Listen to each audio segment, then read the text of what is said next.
digne d'être loué, tu es digne d'être adoré, tu es digne d'être célébré.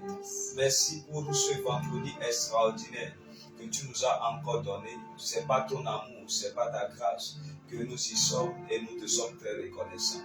Alors que Seigneur, nous sommes en train de pouvoir monter cet après-midi, nous déclarons que ta parole illumine la vie de quelqu'un. Amen. Que les écailles tombent de leurs yeux. Amen. Nous déclarons, Seigneur, à partir de ce direct, que la vie d'un homme, la vie d'une femme soit métamorphosée. Amen. Qu'il y ait un avant et qu'il y ait un après. Amen. Seigneur, nous déclarons que l'esprit qui amène les choses à l'accomplissement se mette en œuvre cet après-midi. Amen. Merci pour les vies qui sont transformées. Amen. Merci pour les vies qui sont challengées. Amen. Merci pour les résolutions prises. Amen. Et merci pour une vie de triomphe et de gloire. Amen. Reçois toute la gloire. Amen. Au nom de Jésus, nous avons prié. Amen. Quelqu'un dit 3 fois Amen. Amen. Amen. Et Amen. Est-ce que tu peux acclamer le Seigneur cet après-midi? Acclame Jésus, acclame le roi des rois. Acclame celui qui vit éternellement. Amen. Amen. Alors que Dieu vous bénisse abondamment. Amen. Je salue tous ceux qui sont connectés cet après-midi. Ceux qui sont connectés sur Facebook. Ceux qui sont connectés un peu partout dans le monde. Alors cet après-midi est vraiment spécial et Dieu fera quelque chose dans votre vie. Amen. Nous sommes sur une série depuis plusieurs mois déjà où je suis en train de parler du chrétien et de l'argent. Ça fait un thème très important qui est pour nous une bénédiction et je crois que cet après-midi encore, le Seigneur utilisera cette plateforme pour changer la vie de quelqu'un. Amen.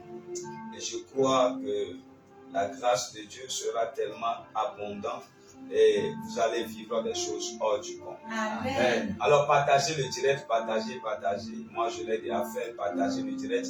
Envoyez le lien à un ami, un collègue de travail, à quelqu'un qui vous est cher. Envoyez-lui le lien cet après-midi. Partagez. Envoyez le lien. Parce que tu ne vas pas être béni seul. La bénédiction de l'un peut être la bénédiction de l'autre. Et je crois fermement à ça. Après avoir suivi ce moment extraordinaire, si tu as invité quelqu'un, la personne peut voir sa vie changer radicalement. Et ce sera pour toi aussi une grande bénédiction. Amen. Alors, allons-y rapidement, partagez le direct. Vous toutes et tous qui êtes connectés cet après-midi, je vous salue. Je vous envoie toutes mes salutations. Je ne pourrai pas vous citer l'un et l'autre. Alors là, je bénis Dieu pour votre vie.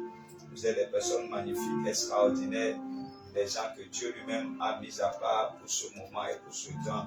Soyez bénis au nom de Jésus. Amen. Bénis au nom de Jésus. Amen. Amen. Alors, partagez le direct, nous allons atteindre un certain niveau. Et là, je pourrais commencer par parler cet après-midi. Nous avons eu à parler de beaucoup de points sur ce sujet qui feraient même l'objet de plusieurs livres à la fois. Et je crois que chaque fois, comme je vous l'ai dit, vous allez essayer de pouvoir répartir dans les enseignements jusqu'au début. Et par la grâce de Dieu, je crois que nous sommes en train de travailler chaque jour. Il faut que tout ce que vous suivez ici sur Facebook soit disponible sur YouTube. Parce que YouTube, c'est éternel. Vous pouvez aller à chaque instant, à chaque moment, vérifier, revisiter nos enseignements. Et par la grâce de Dieu, d'ici peu, nous serons vraiment actifs sur tous les réseaux. Par la grâce de Dieu, priez pour nous, continuez à soutenir cette œuvre d'une manière ou d'une autre. Vous savez, pour pouvoir diffuser en direct, on a besoin de beaucoup d'appareils, beaucoup de logistique afin de pouvoir le faire. Et nous croyons par la grâce de Dieu que le Seigneur nous accordera la grâce et la faveur de pouvoir nous mettre au pas rapidement afin de pouvoir rendre les choses disponibles comme cela se doit. Quelqu'un dit Amen. Amen. Et cela ne pourra pas se faire sans vous. Vous allez être ceux-là qui participent à l'agrandissement de cette œuvre sur les réseaux sociaux et Dieu vous bénira en retour. Amen. Alors, cet après-midi déjà, j'aimerais vous souhaiter encore une fois la bienvenue. Je ne suis pas seul ici sur le plateau. Je suis avec mon fils Hilarion qui est ici à ma gauche. Que Que Dieu bénisse abondamment. Amen. Il a rien au nom de Jésus. Ici, à ma droite, il y a mon assistant, le pasteur Pauline, qui est ici avec nous. Que Dieu bénisse sa servante. Amen. Alors, cet après-midi, j'aimerais parler d'un sujet très important et qui va être pour vous une grande bénédiction, je le sais. Je voudrais parler des 10 catégories de personnes qui ne vivent jamais dans le manque. Les 10 catégories de personnes qui ne vivent jamais dans le manque. Alors, c'est un enseignement vraiment colossal et vraiment lourd. Et j'aimerais vraiment que vous puissiez suivre ça du début jusqu'à la fin. Ne permettez à rien de vous déranger, ne permettez à rien de vous empêcher de le suivre. Suivez-le du début jusqu'à la fin et ce sera pour vous une grande bénédiction. Quelqu'un dit Amen ou bien? Amen. Alors, vous savez, je ne vais pas aller, c'est-à-dire de façon chronologique.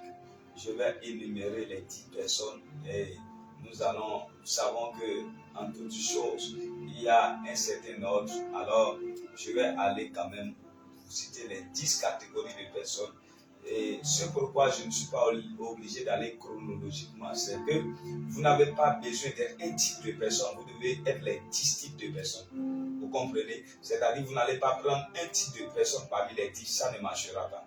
C'est-à-dire les 10 catégories de personnes ont ces 10 choses en commun en fait. Est-ce que vous voyez? Les 10 catégories de personnes ont ces 10 choses en commun. Lorsque vous voyez énumérer un type de personne, deuxième type de personne, vous allez savoir que la deuxième type de personne a aussi le caractère de la première type de personne aussi en lui. Et moi, je vais rapidement vous parler des 10 catégories de personnes qui ne manquent jamais, qui ne vivent jamais dans le manque. C'est bien dit jamais et c'est vraiment vrai. Et vous allez expérimenter cela. Lorsque vous allez commencer par l'expérimenter, vous allez pouvoir témoigner de ça et vous allez dire vraiment ce que le prophète nous a enseigné, c'était une pépite, c'était vraiment un secret hors du commun et qui peut changer radicalement la vie de quiconque. Quelqu'un dit Amen. Amen. Alors, la première catégorie des gens dont je veux vous parler, c'est ceux qui ont la maîtrise des temps. Ceux qui ont la maîtrise des temps. Vous savez, dans le livre de 1 Chronique chapitre 12, 1 Chronique chapitre 12, verset 33, ça dépend de la version dans laquelle vous êtes. Dans d'autres versions, c'est 32, dans d'autres versions, c'est 33. 1 Chronique chapitre 12. 1 Chronique chapitre 12, à partir du verset 33. Il dit, des fils d'Issachar ayant la connaissance des temps pour reconnaître ce que devait faire Israël. Les fils d'Issachar ayant la connaissance, et il y a d'autres versions qui disent, les fils d'Issachar ayant l'intelligence des temps pour reconnaître ce que devait faire Israël.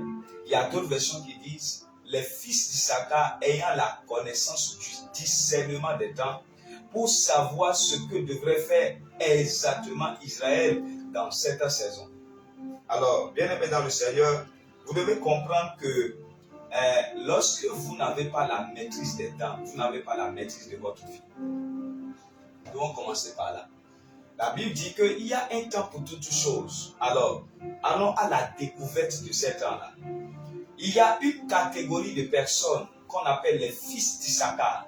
Eux, ils avaient une spécialité dans les temps anciens. Leur spécialité, c'est de pouvoir faire quoi? C'est de pouvoir discerner les temps, de connaître les temps, de savoir que en ce moment-ci, c'est ce qu'il faut faire. En ce temps-ci, c'est ce qu'il faut faire. En ce temps-ci, c'est ce qu'il faut faire pour pouvoir avoir des résultats.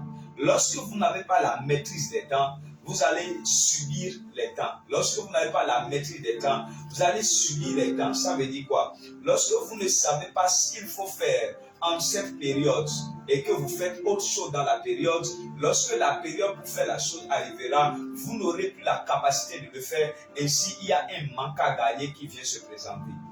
Vous devez comprendre que ce n'est pas parce que vous vous réveillez aujourd'hui que vous devez tout faire maintenant. Et vous devez aussi comprendre que ce n'est pas parce que vous avez la capacité, la possibilité de faire certaines choses ce vendredi que vous devez le faire.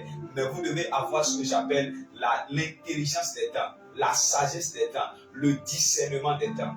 Et toute personne qui a l'intelligence des temps pour savoir ce qu'il doit faire dans une époque ne vit jamais dans le manque. Parce que l'intelligence des temps va l'amener à savoir que cette période n'est pas une période de récolte, c'est une période de semence. Alors, quand il sèmera dans cette saison, il s'attendra à récolter dans l'autre saison.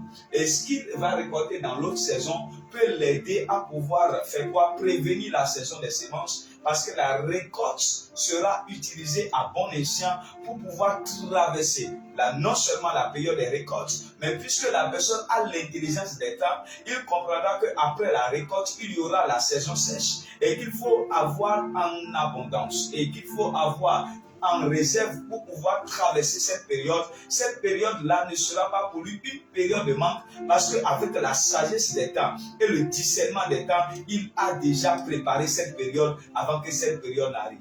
Beaucoup de personnes vivent dans le manque parce qu'ils n'ont pas la sagesse des temps. Ils n'ont pas l'intelligence des temps. Il y a une période dans votre vie où vous allez avoir tellement assez beaucoup.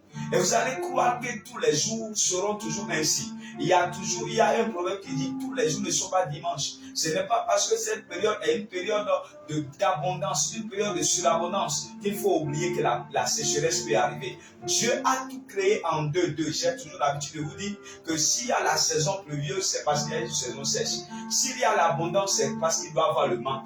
Et vous devez savoir que nous vivons en termes de cycle. Nous quittons un temps pour entrer dans un autre temps. Et nous quittons une saison pour entrer dans une autre saison.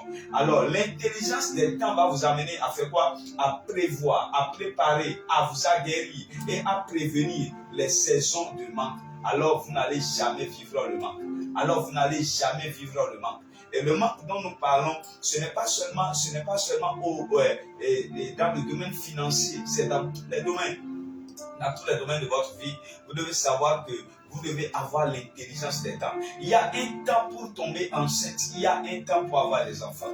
Il y a un temps pour que les enfants aillent à l'école. Et il y a un temps pour qu'ils ne soient plus sur le banc de l'école. Vous devez comprendre qu'il y a un temps pour avoir la force pour pouvoir envoyer vos enfants aller étudier dans les pays étrangers, aller étudier dans les grandes écoles. Mais il y a aussi un temps où vous ne pouvez plus avoir la capacité de le faire. Celui qui a l'intelligence des temps, celui qui a le discernement des temps, un homme qui a la compréhension des temps, il va toujours arriver en avance sur ceux qui n'ont pas la sagesse et la connaissance des temps. Il y a une période dans votre vie, il y a une saison dans votre vie pour faire quelque chose, et quand vous ne le faites pas, vous tomberez dans le manque de la chose.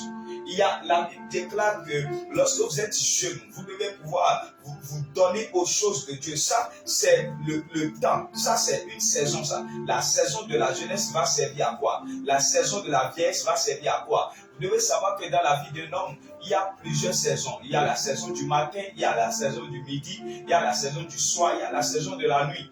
Vous devez savoir la saison dans laquelle vous êtes. Vous devez savoir le temps dans lequel vous êtes. Et par la grâce de Dieu, je vais enseigner le vendredi prochain sur les 4 saisons de la vie. Parce que vous avez besoin de ça pour pouvoir gérer vos finances, gérer votre vie, gérer votre prospérité. Un homme a 4 saisons dans sa vie. La saison du matin, la saison du midi, la saison du soir et la saison de la nuit. Et vous devez savoir, si vous n'avez pas l'intelligence des temps, si vous n'avez pas la sagesse des temps, le discernement des temps, je vous assure que vous allez tout mélanger, tout cafouiller. Et lorsque vous serez dans la saison du soir, vous aurez besoin des choses de la saison de midi que vous n'avez pas pu faire lorsqu'il était midi. Et c'est là qu'on va commencer à vous dire que vous manquez de certaines choses. Vous devez pouvoir remplir toutes les saisons de votre vie. Vous devez pouvoir combler toutes les saisons de votre vie. Il n'y a aucune saison à abandonner. Il n'y a aucune saison à laisser pour compte. Et j'aimerais dire à quelqu'un cet après-midi, par la grâce de Dieu, que Dieu t'aide à comprendre mon enseignement cet après-midi. Amen. Et que cet enseignement soit pour toi une grande bénédiction. Dis-moi Amen. Amen. Quelqu'un dit avec moi, la sagesse des temps. La sagesse des temps. Oui, si Dieu a énuméré les fils d'Issachar, cela veut dire qu'à chaque fois que nous voyons Israël avoir la victoire, à chaque fois que nous voyons Israël avoir de l'avance sur ses ennemis, à chaque fois que nous voyons Israël dans la possession et jamais dans le manque, c'est parce qu'il y a une catégorie de personnes là qui étaient appelées les fils d'Issachar, qui avaient la sagesse des temps, qui avait le discernement des temps, qui avait l'intelligence des temps. Je veux prier cet après-midi. À chaque point, je vais relâcher une onction sur la vie d'un homme, sur la vie d'une femme. Un jeune qui me couche cet après-midi, que Dieu te donne maintenant l'intelligence des temps. Amen. Que tu aies à partir de lui le discernement des temps. Amen. L'homme qui a l'intelligence des temps ne vit jamais dans le manque. Parce que le temps ne le surprend pas. La vie ne le surprend pas. Les événements ne le surprennent pas. Il est toujours en avance sur son temps.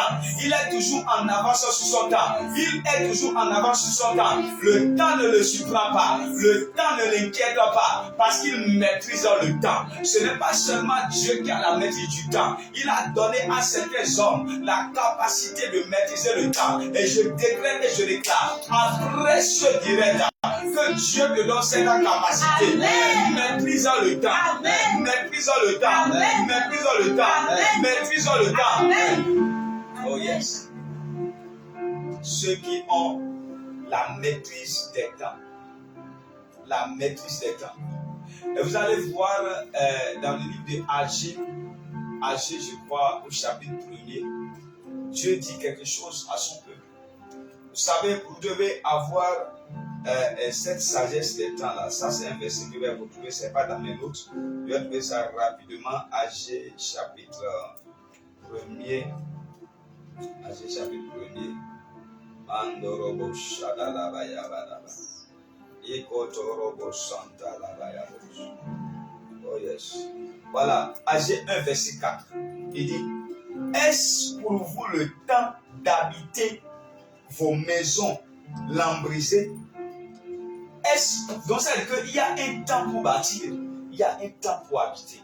Donc quand Dieu leur fait un rappel sur le temps, et cette période-là dans laquelle Dieu parlait, c'était une période dans laquelle les enfants de Dieu vivaient la saison des poches trouées. C'est-à-dire qu'ils voient qu'ils travaillent, ils se battent, mais leur poche est trouée, ils vivent dans le manque. Et Dieu leur rappelle, c'est parce que vous n'avez pas maîtrisé les temps. C'est parce que vous n'avez pas joué votre rôle dans les temps. J'aimerais dire à quelqu'un cet après-midi, reviens sur terre et commence par avoir ce que j'appelle le discernement des temps. Le discernement des temps. J'ai l'habitude de dire aux gens, ce n'est pas parce que j'ai que je dois faire. C'est pas parce que j'ai que je peux faire. Non. Est-ce que c'est le temps propice? Est-ce que c'est le moment idéal? Est-ce que je suis déjà dans cette saison de ma vie? Parce que vous avez dit, il y a 4 saisons dans la vie d'un homme. Le temps, c'est très important. J'insiste sur ça. Le temps. Et cela fait que vous voyez, lorsque vous n'avez pas la maîtrise des temps, à 70 ans, vous allez commencer par vous battre maintenant pour ce que vous devez faire à 30 ans, à 25 ans. Et à 70 ans, c'est parce que vous êtes dans le manque de la chose maintenant que vous allez commencer par vous battre. Alors que les forces sont déjà, vous êtes en train de finir. Vous êtes déjà au soir de votre vie pour entrer dans la saison de la nuit. Jésus n'a-t-il pas dit, faisons encore qu'il est temps les œuvres de mon Père, parce que la nuit vient où personne ne pourra plus rien faire. Donc Jésus aussi, il avait la maîtrise des temps. Il dit faisons maintenant. Ça veut dire qu'il y a un maintenant, il y a une saison, il y a un temps. Il dit parce que la nuit vient où personne ne pourra plus rien faire. Maintenant, quand on est dans la saison de la nuit, on aura besoin de certaines choses. Et ces choses-là devraient être pourvues dans la saison du midi, ou bien dans la saison du matin, ou bien dans la saison du soir. Parce que Jésus sait que lorsqu'on est dans la saison de la nuit, on aura besoin de certaines choses. Mais il faut que maintenant, que nous sommes dans la saison du midi, qu'on le fasse. Il y a des gens qui vivent leur saison du midi comme s'ils étaient déjà dans la saison de la nuit. La saison de la nuit, c'est la saison du repos.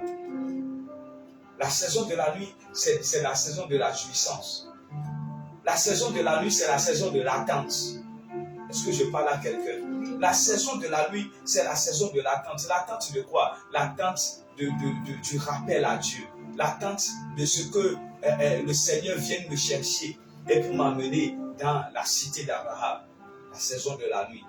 La saison de la nuit, c'est la saison dans laquelle où tes petits-enfants commencent à graviter autour du grand-père, de la grand-mère, te faire rire, te faire jouir, te faire réjouir. Ça, c'est la saison de la nuit. La saison dans laquelle tu ne penses plus à rien du tout. Déjà la saison du soir, c'est la saison, je commence par vous donner déjà l'apéritif de ce que je vais enseigner le vendredi. La saison du soir, c'est la saison dans laquelle où tu ne fais plus d'efforts, où tes efforts te nourrissent. Lorsque tu es dans la saison du soir, tu n'as plus besoin d'aller travailler quelque part. Non. C'est là où l'argent travaille pour toi. C'est là où les hommes travaillent pour toi. La saison du soir, c'est la saison des comptes rendus. Où tu es là, on vient te faire des comptes rendus. C'est une saison dans laquelle tu es impliqué, mais plus activement. Mais où tu deviens comme un observateur.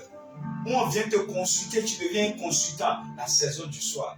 Mais c'est dans cette saison-là que vous allez voir des gens qui continuent à se battre, à se chercher. C'est maintenant c'est là, dans cette saison du soir-là, qu'il veut acheter une terre maintenant. C'est là qu'il veut construire maintenant. Il est fatigué. La saison du soir.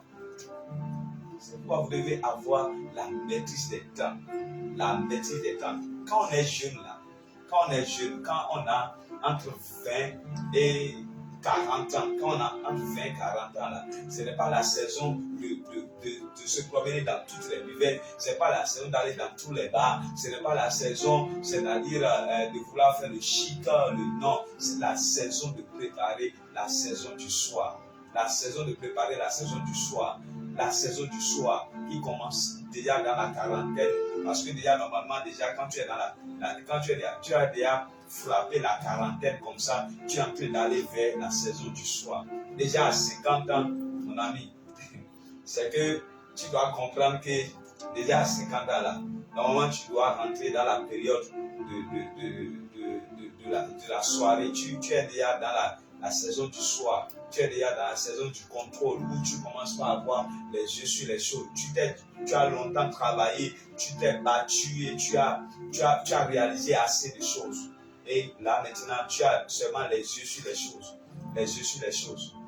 Tu coordonnes. Tu deviens coordonnateur. Tu coordonnes les choses.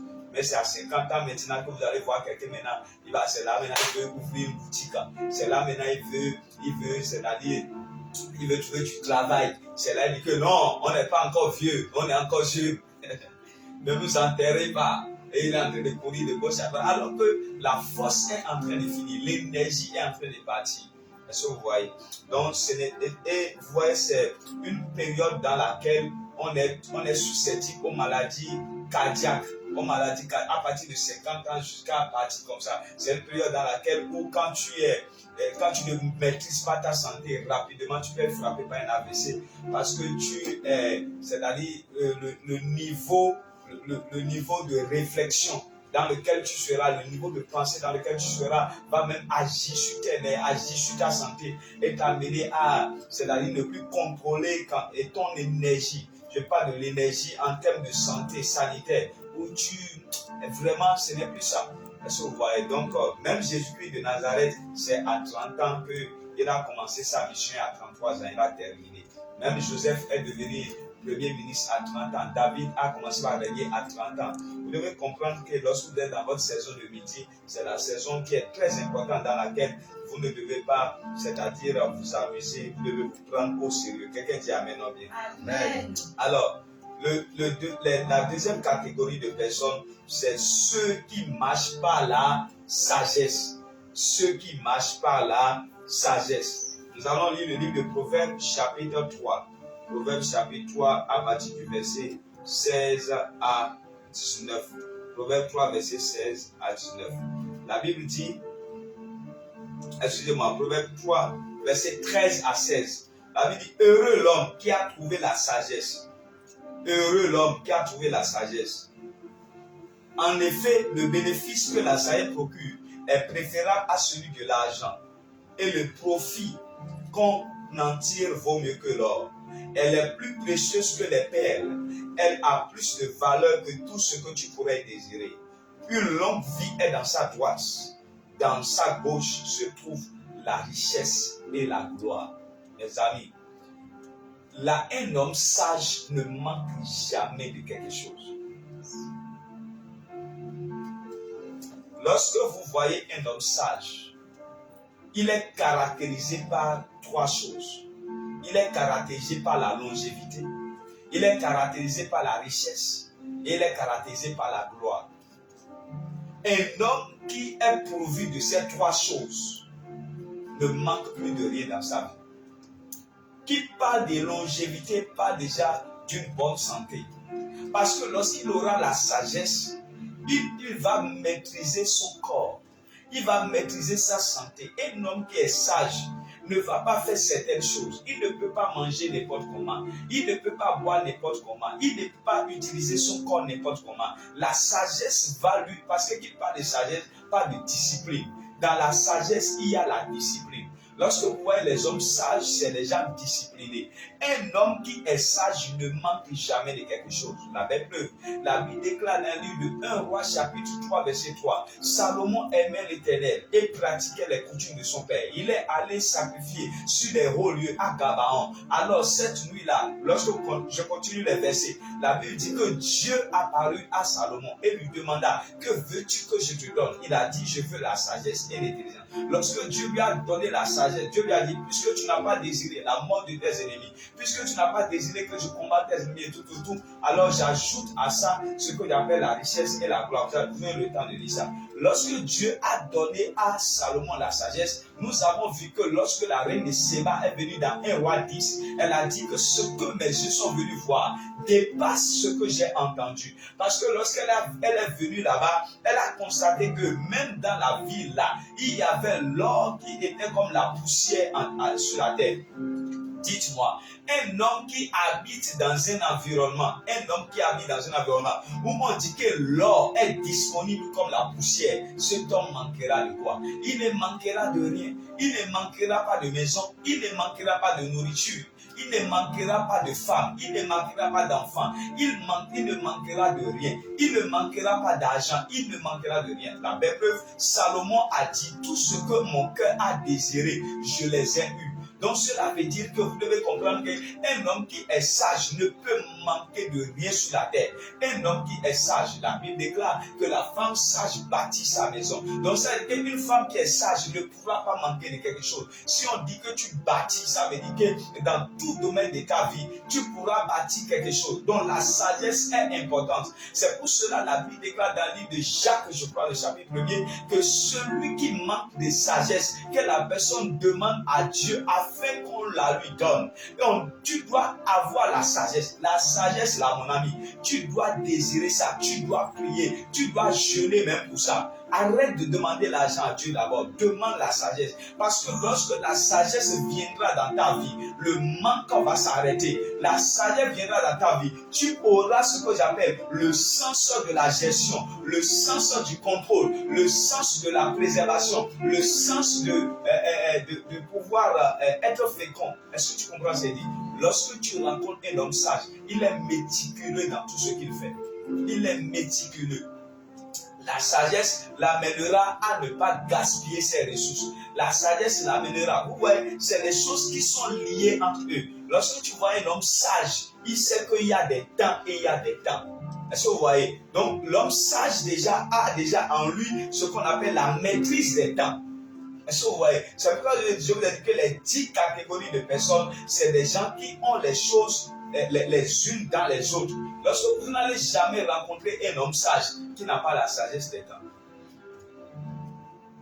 Déjà, même quand on parle de quelqu'un qui est sage, c'est quelqu'un qui a la maîtrise des temps.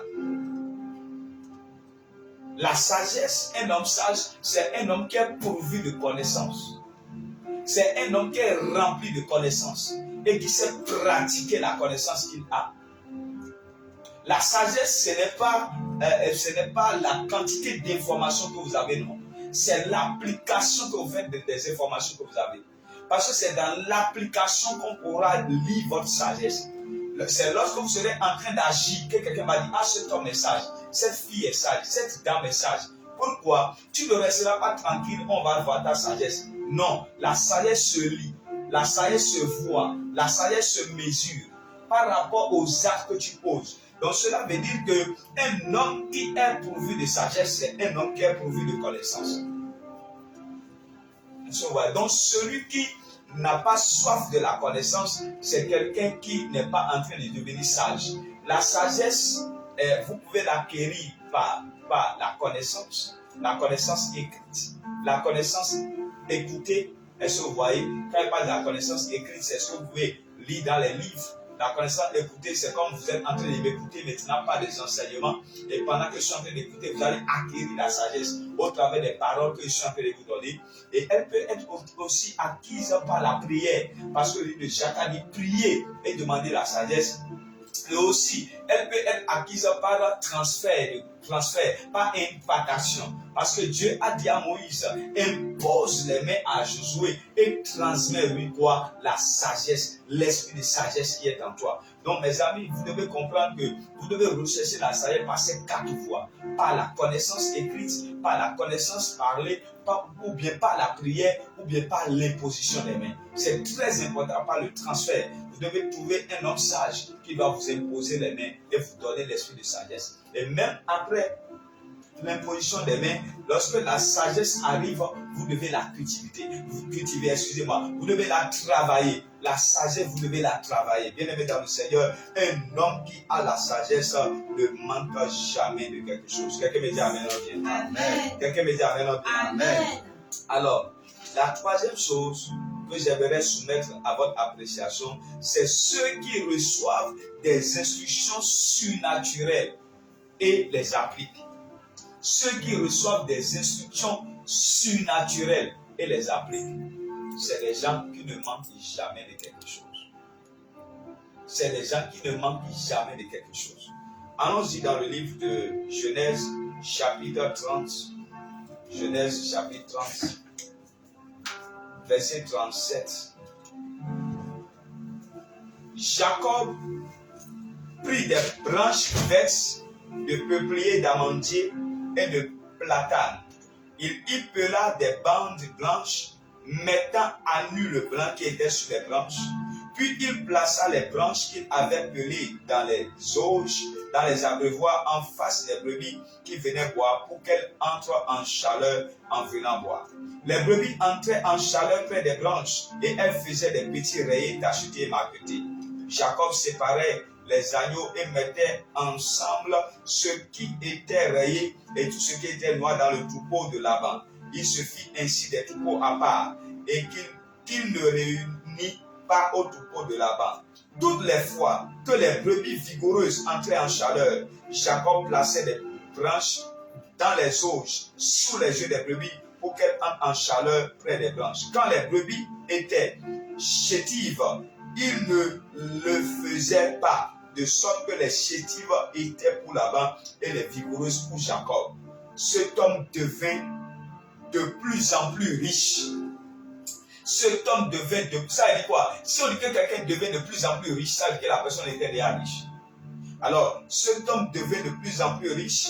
Il posséda du petit bétail en abondance, des servantes et des serviteurs, des chameaux et des ânes. Mes amis, vous savez, un homme normal ne peut pas avoir cette intelligence que Jacob a eue.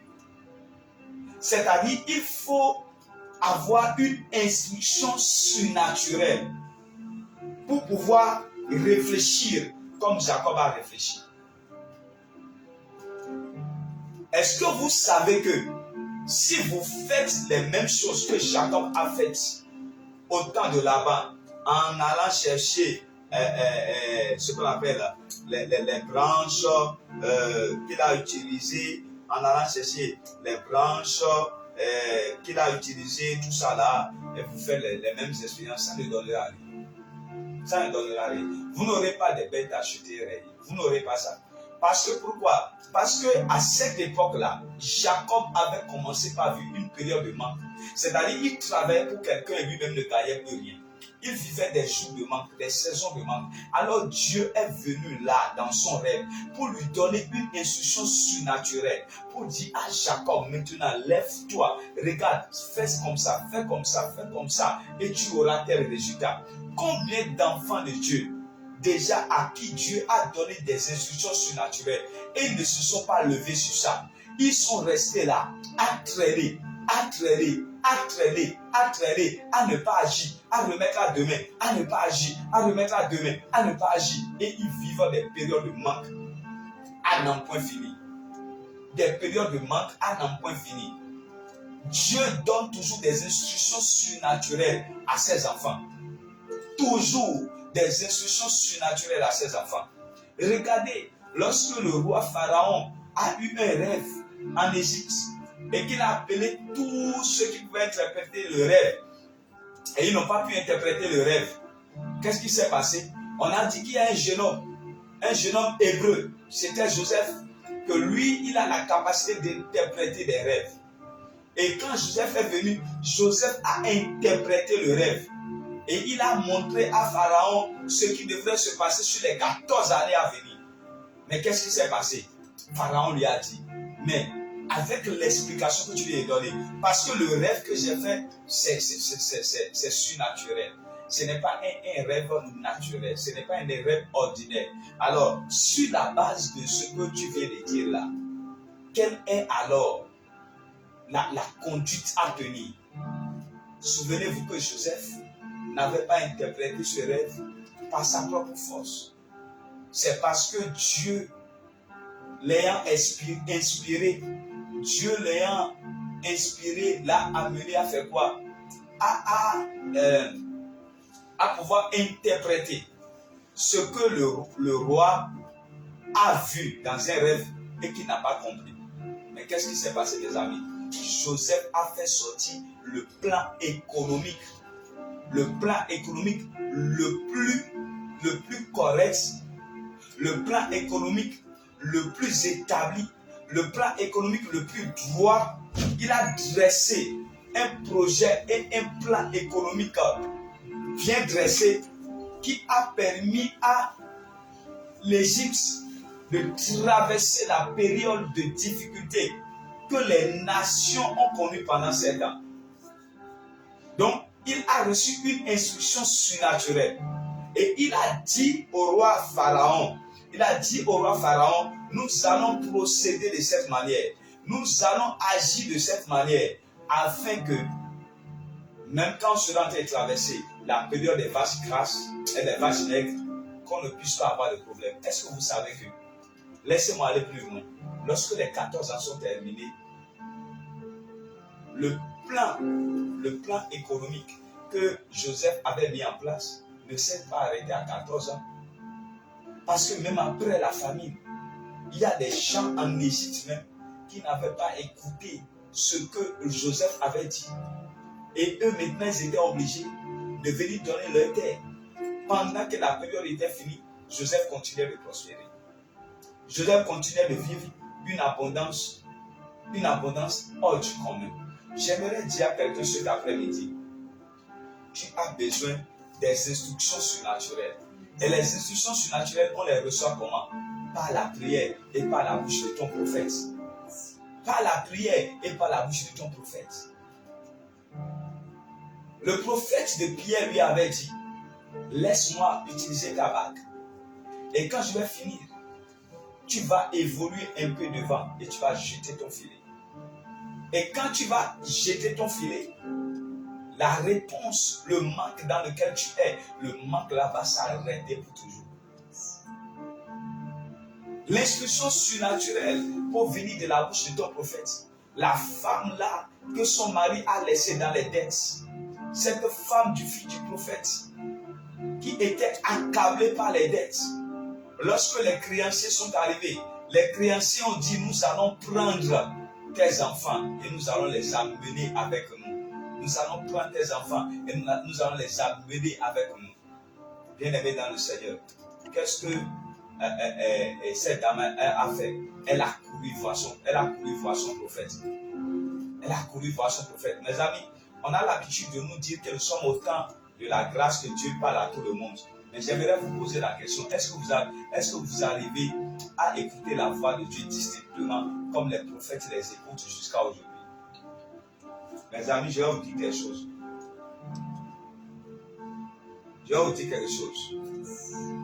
Quelle que soit la manière que vous entendez Dieu, en tant qu'un enfant de Dieu, vous ne pourrez jamais entendre Dieu comme un prophète. Vous ne pourrez jamais entendre Dieu comme un prophète. Non. Quelle que soit la manière dont vous écoutez Dieu, en tant qu'enfant de Dieu, il y a des choses que Dieu va vous cacher et qu'il révélera seulement à ses prophètes. La Bible dit Dieu ne fait rien sans le révéler à ses serviteurs les prophètes. Est-ce que vous comprenez? Donc vous devez comprendre quelque chose, mes amis. Vous avez besoin de ces instructions surnaturelles. Lorsque cette dame-là est allée voir le prophète Élisée, Élisée lui a dit, qu'as-tu dans ta maison? L'instruction a commencé. Cette dame vivait dans le manque. Si elle ne vivait pas dans le manque, elle allait payer la dette. Maintenant, elle dit, nous n'avons qu'une bouteille d'huile. Celui qui vit dans l'abondance, écoutez-moi bien mes amis, celui qui vit dans l'abondance, est-ce qu'il aura seulement une bouteille d'huile dans sa maison? Non, ça veut dire que cette femme vivait dans le manque. Elle a dit, nous n'avons qu'une seule bouteille d'huile. Nous n'avons qu'une seule bouteille d'huile. Et le prophète lui a dit, alors, va chez tes voisins et emprunte des vases. Et quand tu prendras les vases, tu fermeras la porte sur toi et ton enfant. Et l'huile qui est dans la bouteille, tu vas le verser dans les vases. On appelle cela instruction surnaturelle. Lorsque le prophète a parlé à cette femme en même temps, elle n'a pas réfléchi, elle a agi. Le problème de beaucoup d'enfants de Dieu, vous recevez des instructions surnaturelles. Vous avez reçu ça en 2023, mais vous voulez pratiquer ça en 2026. La saison est déjà terminée, mes amis. À chaque instruction, l'onction sera disponible. L'onction pour multiplier l'huile là, c'était pour ce jour-là et non pour le jour d'après. L'onction pour jeter le filet et prendre les poissons, c'était pour le jour-là, ce n'était pas pour le jour d'après. Vous devez comprendre cela. Vous devez comprendre cela. Il y a beaucoup d'enfants de Dieu qui vivent des périodes de manque, des périodes de difficultés, des périodes difficiles, parce qu'ils reçoivent des instructions, mais ils n'agissent pas en même temps. Ils n'agissent pas en même temps. Que Dieu t'en délivre au nom de Jésus. Amen. Que mon Dieu t'en délivre au nom de Jésus. La Bible dit, lorsqu'elle a rempli les vases, elle allait revoir le prophète lui a dit, va, paye ta dette et vis du reste. Ça veut dire quoi? La saison du manque est terminée dans la vie de cette femme. Parce qu'elle a reçu une instruction surnaturelle. Quelqu'un me dit amen ou bien? Amen. Alors, nous sommes au 4e point déjà. C'est le 4e, je l'ai dit maintenant. Alors, le 4e point, j'espère que vous nous suivez maintenant. Le 4e point, restez sur le live jusqu'à la fin. Restez sur le live jusqu'à la fin. Le 4e point, c'est ceux qui font plusieurs choses à la fois. Ceux qui font plusieurs choses à la fois. Le 4e point, ceux qui font plusieurs choses à la fois. Ecclésiaste chapitre 11. Allons-y rapidement. Ecclésiaste chapitre 11.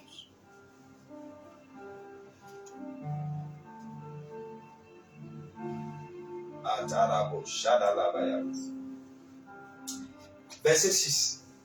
Il dit, sème tes graines dès le matin et le soir, ne laisse pas reposer ta main, car tu ne sais pas ce qui réussira. Est-ce que ce sera ceci ou cela?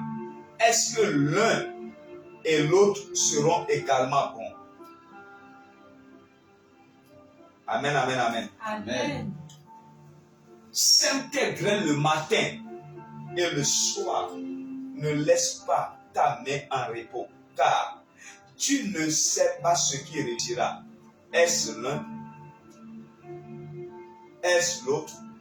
Ou bien l'un et l'autre sont également bons? Vous voyez, dans la vie, vous devez être comme un, je sais pas. Vous voyez, par exemple, si tu es, je prends un exemple très simple. Si tu vends des habits, mon ami, si c'est seulement les habits que tu vends dans ta vie et tu ne fais plus rien d'autre, tu vas vivre des périodes de manque, des saisons de manque, parce que les gens ne viendront pas acheter habits tous les jours. Si c'est les chaussures seules que tu vends dans ta vie, tu vas vivre des saisons de manque. Les gens ne viendront pas acheter les chaussures tous les jours. Dans le jardin d'Éden, Dieu avait prévu 4 rivières qui arrosaient le jardin. 4 forts. Il a créé le jardin comme ça. Le jardin n'était pas tranquille. 4 rivières qui arrosaient le jardin. 4 rivières qui arrosaient le jardin. Pour que le jardin ne connaisse jamais la sécheresse. Cela veut dire que si ça t'arrive de l'autre côté, l'autre doit continuer à arroser. Si ça t'arrive de ce côté, l'autre doit continuer à arroser. 4.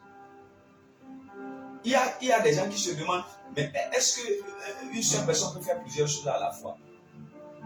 Mais vous regardez, surtout les femmes, elle est en train de préparer.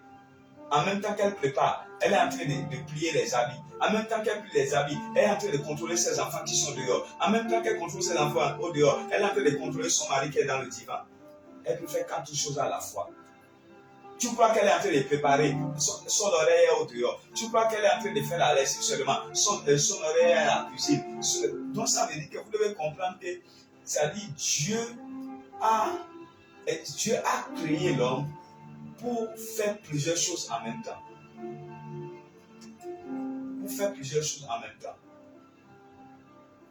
Donc, vous devez comprendre que si vous êtes dans un seul domaine d'activité, vous allez vivre dans le manque. Il n'y a rien à faire. Vous allez vivre le manque. Parce que, ok, si tu es dans une activité, on a parlé de la maîtrise des temps. Dans ton activité, tu dois savoir qu'il y a des saisons, il y a des temps. Pour ton activité, chaque activité a sa saison. Il y a la saison de l'acajou. Est-ce que vous savez ça? Il y a la saison des oranges. Il y a la saison de l'avocat. Même Dieu, les fruits que Dieu a créés ont de saison. Est-ce que vous comprenez ce que je dis? Les saisons de la vie. Les choses ont des saisons. C'est pour cela que vous allez voir que il y a beaucoup de gens, les hommes les plus riches sur la terre. Quand ils commencent par dire, j'écoutais un homme très riche la dernière fois qui disait qu'il a 24 entreprises. 24 entreprises qui font 24 différentes choses. 24 entreprises. Regardez, c'est pas qu'il a 24 boutiques. Il a 24 entreprises. Et chacun des 24 a des succursales. C'est-à-dire qu'il est dans 24 choses différentes. 24 domaines différents. Lui seul. 24 domaines différents, lui seul. Comment le manque peut frapper à sa porte? En une journée, même si les 24 n'ont pas tourné, au moins 5 vont tourner.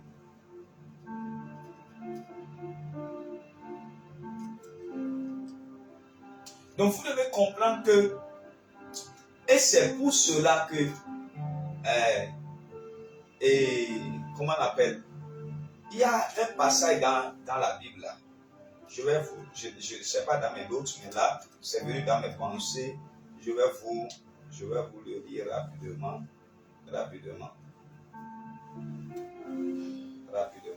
Atarabo Shadarabaya. Orabo Santarabaya. Ok. Ecclésiaste 9, verset 10. Il dit, tout ce que ta main trouve à faire avec ta force, fais-le. Tout ce que ta main trouve à faire avec ta force, fais-le. C'est pour, vous voyez, c'est pour cela que vous allez voir. Celui qui est en Europe là, à qui tu demandes de l'argent, et il va t'envoyer de l'argent là. Tu vas voir qu'il y a des gens parmi eux, le matin, ils sont en train de travailler dans un restaurant. Vers le soir, ils sont dans une maison en train de faire le nettoyage. La nuit profondément, il peut être en train de faire gardien quelque part. Et toi, tu es ici maintenant, tu es en Afrique. Maintenant, tu seras là. Tu vas te concentrer sur une seule chose. Et quand le temps n'est pas bon, c'est-à-dire tu commences par crier à gauche et à droite. Alors que tu constates que, mais les autres, eux, ils ont toujours. Les autres, eux, ils ont toujours. Mais comment ils ont fait pour avoir? C'est parce que vous voyez déjà le système européen, le système occidental les prépare à faire plusieurs choses déjà à la fois. À faire plusieurs choses. Vous voyez, nos enfants maintenant, ils sont en train d'aller à l'école. Eux, les enfants, pendant qu'ils sont en train d'aller à l'école, ils vont même dans les laboratoires déjà. Et ils commencent à inventer des trucs. C'est-à-dire, ils sont à l'école, mais en même temps, ils ont des brevets d'invention. Est-ce que vous voyez? Ils sont à l'école, mais ils utilisent encore leur cerveau pour autre chose. J'aimerais dire à quelqu'un, si ton enfant est très intelligent à un certain niveau, même déjà en train d'aller à l'école, cet enfant-là peut même déjà écrire un livre. Et va vendre ce livre-là à des millions de dollars. Je vous dis la vérité. Un petit enfant peut écrire un livre. Mais si l'enfant sait lire et écrit déjà, et son intelligence est tellement poussée, on peut le pousser dans la rédaction d'un livre. On peut l'amener à réfléchir autrement. Là, déjà, même l'enfant est à l'école, mais il est encore auteur. Il est encore auteur. Vous devez comprendre que, c'est-à-dire, nous maintenant, vous voyez, les enfants, même on ne les prépare pas à faire plusieurs choses à la fois. On ne les prépare pas à faire plusieurs choses à la fois. Vous allez voir, en réalité, pourquoi, c'est-à-dire dans les pays anglophones là, pourquoi dans les pays anglophones, ils font, c'est-à-dire, ils font très souvent la mi-journée. Nous, quand c'est venu chez nous, ils ont dit, oh, si les enfants sortent, ils iront se reposer. C'est faux. Eux là, quand ils finissent les cours à 13 ou à 14 heures et qu'ils vont se reposer pendant 1 heure de temps, les enfants vont encore apprendre d'autres métiers.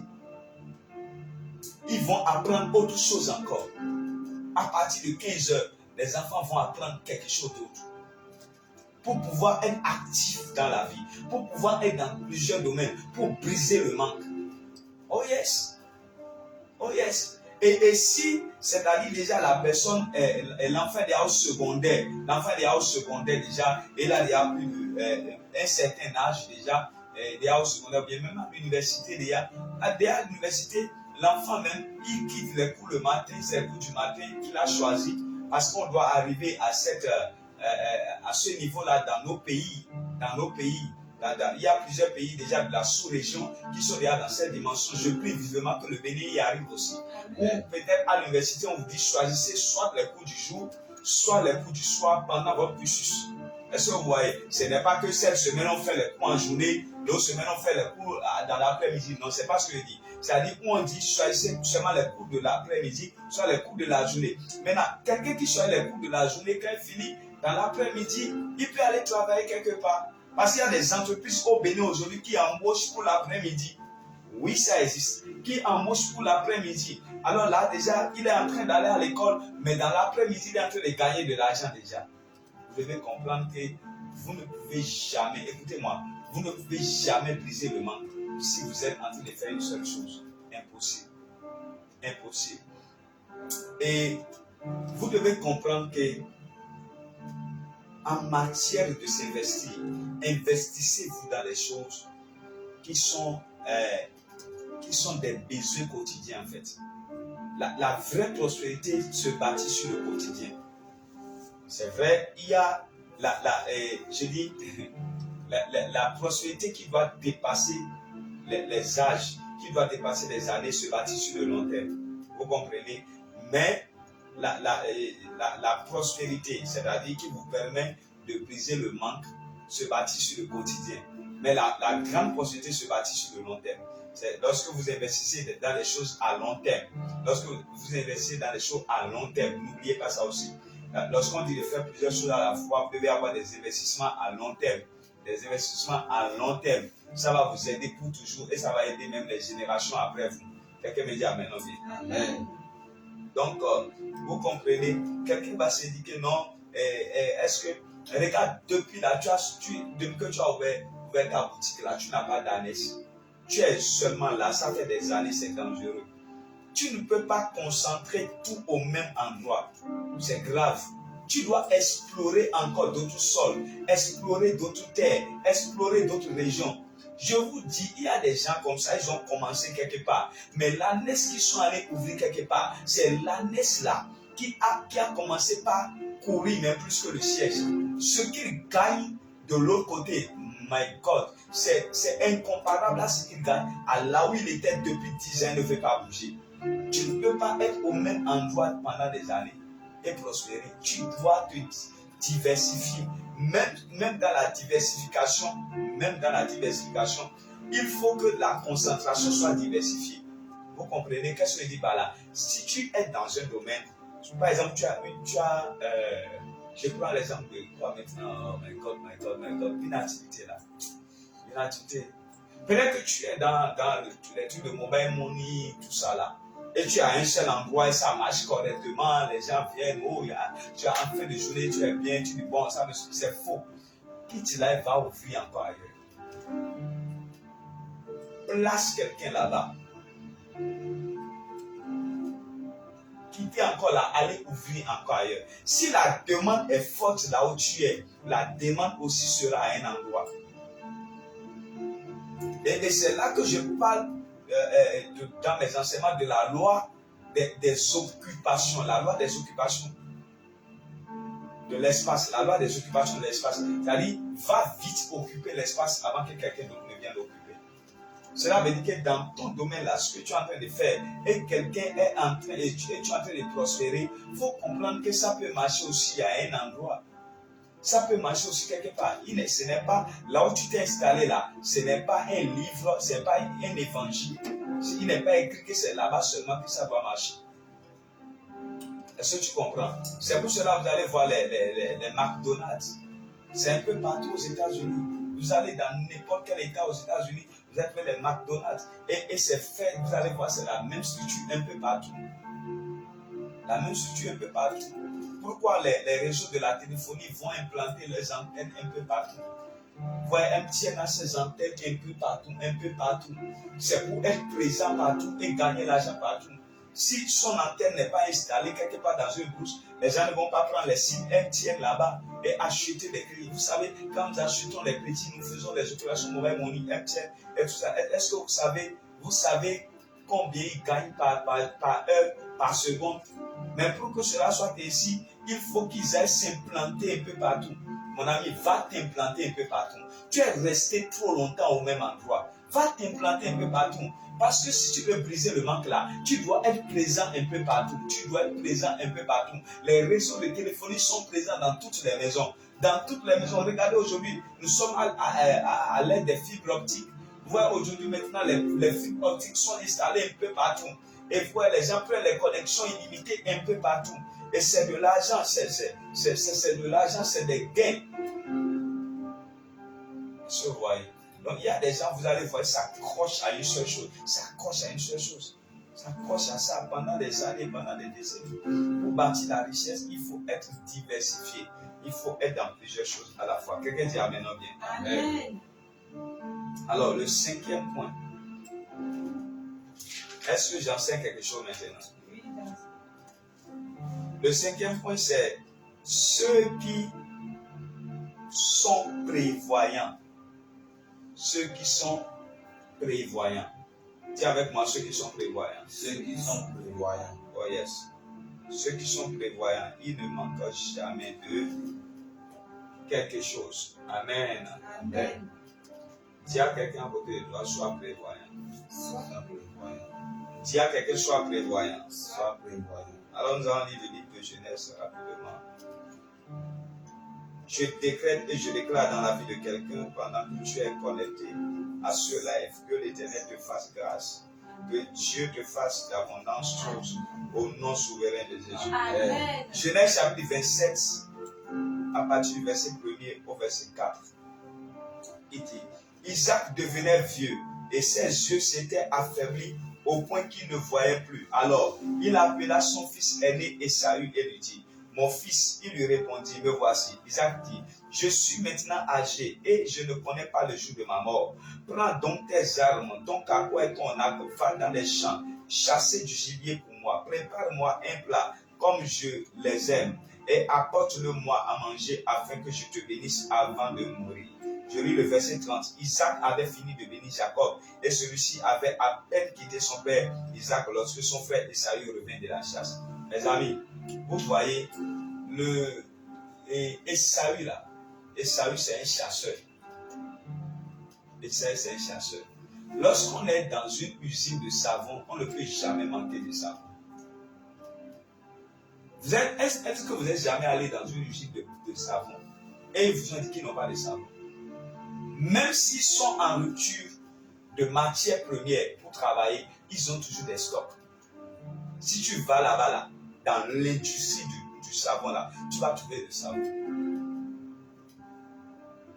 Il y a un proverbe dans notre jargon qui dit que, comment on appelle le truc là maintenant en français? Ce qui manque à Boycon, c'est pas la moutarde. C'est-à-dire que, genre, Boycon, c'est une ville de l'autre pays. On dit ce qui manque à Boycon, ce n'est pas la moutarde. Donc, c'est-à-dire qu'à chaque fois que tu arrives à Boycon, tu dois trouver la moutarde. Matin, midi, le soir, la nuit, tu dois trouver la moutarde. C'est leur chose, c'est leur spécialité. Mais comment un chasseur peut manquer de viande dans sa maison? C'est étonnant. Ésaü croit que la brousse lui appartient. Est-ce qu'il croit que les animaux sont à sa sorte? Ou s'il se lève un beau matin, il s'en va seulement, il trouvera toujours des gibiers à tuer. Mais il n'est pas prévoyant. Il doit savoir qu'il y a des jours qui vont venir et il ira et qu'il ne trouvera pas des animaux à tuer. Normalement, le jour son père, le jour la bénédiction l'a localisé, son père a dit, va et chasse et prépare-moi. Il devrait dire à son père, papa, je t'ai déjà dévancé. J'ai des animaux grillés là. Rapidement, il ira faire le mets. Mais qu'est-ce qui s'est passé, mes amis? Lorsque Rebecca a entendu cela, rapidement, elle a pris ce qui est à la maison. Elle a tué en même temps, rapidement, vite fait. Et elle a donné à Jacob. Jacob est parti, Jacob a reçu la bénédiction. Et la saison du manque est brisée dans la vie de Jacob. Mais Ésaü n'est pas prévoyant. Vous devez être prévoyant, mes amis. Vous devez être prévoyant. Les gens qui trouvent l'argent, ils mangent tout en même temps. Et ils disent que non, quand Dieu a divisé la bouche de quelqu'un, il va toujours envoyer. Tu trouves 1000 francs, tu manges tout. Tu trouves 5000, tu manges tout en même temps. C'est comme si toi, c'est-à-dire toi, tu as la clé de l'argent. C'est que quand tu ouvres, l'argent doit descendre. C'est-à-dire, il n'y aura pas de jour où on doit manquer. Mes amis, si vous vivez comme ça, vous allez vivre dans le manque et vous allez vivre pauvre. Ça, c'est même un abonnement à la pauvreté, ça. Quand vous voyez un pauvre, ça se voit par son comportement et son attitude. Tu ne peux pas. Regarde, moi, il y a quelque chose qui m'étonne, quoi. Il y a quelque chose qui m'étonne dans ma vie. Vous allez voir quelqu'un qui prend le salaire. Il prend le salaire de 30. Et le 7 déjà, il n'a plus l'argent. Ah! Comment tu prends salaire le 30 d'un mois et le 7, tu n'as plus l'argent. Mais on appelle ça la pauvreté. On appelle ça du désordre. On appelle ça du cafouillage. Mes amis, tu dois être prévoyant. Mais est-ce d'accord? Le 7, tu n'as pas l'argent. Mais et si tu tombais malade le 10? Et si quelque chose t'arrivait le 15? Et si après ce salaire-là, écoutez-moi très bien cet après-midi, et si après ce salaire-là, la semaine qui suit, on te dit que ton travail est terminé, et on te remercie, comment tu vas vivre? Comment tu vas faire? Comment tu vas t'en sortir? C'est là que les gens vont pas dire que non, on a déjà eu l'argent une fois. On a déjà eu l'argent. Mais ce n'est pas de ça qu'on parle. Tu as déjà eu l'argent, mais qu'est-ce que tu vis maintenant? Qu'est-ce que tu vis dans cette saison? Tu vis quoi? Qu'est-ce que tu traverses? J'ai dit à quelqu'un cette semaine, j'ai dit mon ami, laisse-moi te dire la vérité. Le jour où tu touches 1 million dans ta vie, tu n'as plus le droit de vivre une journée sans manque. Il me dit comment prophète? J'ai dit ah. Il me dit que 1 million c'est beaucoup d'argent. Je lui ai dit mais tu es fou. 1 million c'est beaucoup d'argent. 1 million c'est beaucoup d'argent. C'est beaucoup d'argent pour quelqu'un qui veut sortir de la pauvreté pour toujours.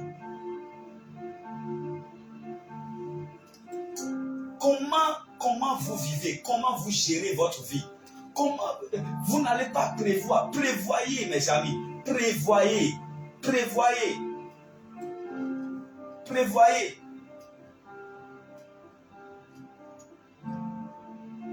L'argent, mes amis, l'argent là, l'argent, je vais vous dire une vérité aujourd'hui.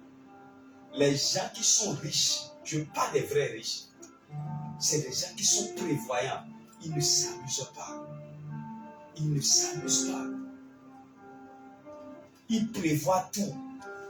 Ils prévoient tout, je vous dis. Et c'est dans ça qu'ils sont riches. C'est dans ça qu'ils sont riches. Ils calculent tout. Ils prennent le temps de tout calculer. Et si ceci faisait ceci, et si ceci faisait cela, et si je perdais mon travail, et si cette saison, les récoltes n'ont pas bien donné, et si cette saison, les clients ne sont plus comme avant, et cette saison, ils prévoient tout. Ils prévoient tout. Et si après, les matières premières augmentent de prix, est-ce que va cesser de produire? Est-ce que va cesser de faire? Ils prévoient tout. Ils prévoient tout. Je dis, ils prévoient tout au millimètre près. Sinon, posez-vous la question. Pourquoi, lorsque vous êtes dans des domaines où on observe souvent des pénuries, il y a des gens qui ne sont jamais dans la pénurie? Il y a des gens qui ne sont jamais dans la pénurie. Ils prévoient tout, mes amis. Tout est prévu. C'est-à-dire, tout est calculé au millimètre près. Si toi, tu es encore à la dimension de quand tu trouves, tu manges tout, tu dépenses tout et tu attends encore. Ah, est-ce qu'on vit comme ça? Et Saül, j'ai compris que Saül, c'était le type de personne qui mangeait tout. Quand il revient de la chasse, il doit tout vendre. Il vend tout et il mange tout. C'est ça aussi pour nos parents, agriculteurs, paysans. C'est eux qui produisent le maïs. Et ils vont encore au marché pour acheter le maïs. Ils produisent le maïs, mais ils vont encore au marché pour acheter le maïs. Mais c'est bizarre. C'est bizarre. Et ce n'est pas seulement ça. Ils vont acheter le maïs cher. Ils vont acheter le maïs cher, je vous dis. Ceux qui sont dans le domaine de l'agriculture, ils savent de quoi je parle. Eux-mêmes, ils vont planter, ils vont semer le maïs. Et ils vendent le maïs moins cher. Et ils vont l'acheter cher. Je vous dis quelque chose. Moi, je ne peux pas être producteur et acheter cher. Jamais. Je ne peux pas être producteur et acheter cher. Je suis producteur et vais vendre cher même.